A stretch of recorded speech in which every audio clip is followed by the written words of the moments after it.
So last time ఏమైందంటే నవీన్ ఆయన MIM పార్టీలో వెళ్ళి పాపం ఈ డి నాట్ సక్సీడ్ అని. అవును 2014. యా సో కానీ బాగానే వచ్చాడు, సెకండ్ ప్లేస్ వచ్చాడు. బట్ కొంచెం డిప్రెషన్లో కొడుకుని ఏదో ఒకటి చేయాలని చెప్పి పాప అతనికి ఒక తపన ఉండేది. And bye also was always looking forward. So మొన్న నాకు ఇది టికెట్ ఇచ్చే ముందు నాకు మళ్ళీ నవీన్ని నేను దింపుతున్నాను అన్నా అన్నాడు. చెప్పగానే ఒకటే చెప్పాను, నాకు డేట్ చెప్పు శ్రీశైలం నేను వస్తాను అని చెప్పాను. పార్టీ ఇంకా అదే చూస్తున్నాను అన్నట్టు, నువ్వు ఏ పార్టీ కావాలంటే నేను, నా పార్టీతో సంబంధం లేదు.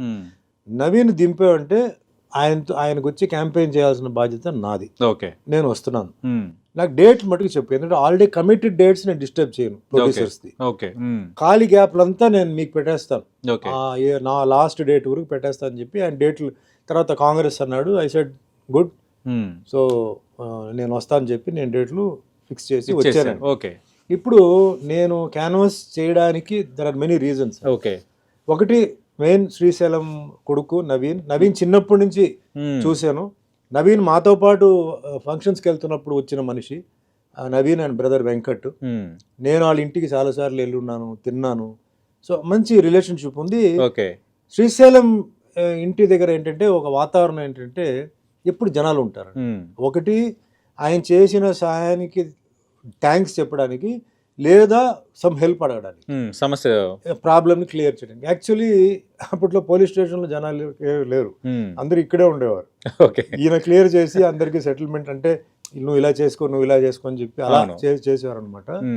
అండ్ చాలా మందికి ఫినాన్షియల్ హెల్ప్ అండి, అంటే మెడికల్ అది స్టడీస్కి, పెళ్ళిళ్ళకి చాలా. తర్వాత ఎప్పుడైతే మన టెక్నీషియన్స్ అక్కడ సెటిల్ అయ్యారో వాళ్ళందరికీ ఐడి కార్డ్కి అంతా డబ్బు ఇచ్చింది సినిమా టెక్నీషియన్స్. డబ్బు లేకపోతే ఫైటర్స్ అందరికి ఎక్విప్మెంట్ లేకపోతే ఎక్విప్మెంట్ ఇచ్చి ఇదే 7 acres లో వాళ్ళకి జంప్స్, రోలింగ్ ఇవన్నీ చేయరా అని చెప్పి చాలా హెల్ప్ చేసి, ఒక హెల్పింగ్ నేచర్ లో ఉన్న ఒక మనిషి. ఓకే సో నేను మెయిన్ గా ఏంటంటే నేను ఆ ఒక విషయం, రెండోది ఏంటంటే నవీన్ని మనం గెలిపించాలి అనేది ఇది ఒక agenda. Okay the second point నేను ప్రాక్టికల్గా నేను మాట్లాడింది కూడా ఏంటంటే ఇది మధ్యతర ఎలక్షన్ అండి, మేజర్ ఎలక్షన్ కాదు, బై ఎలక్షన్ ఇది.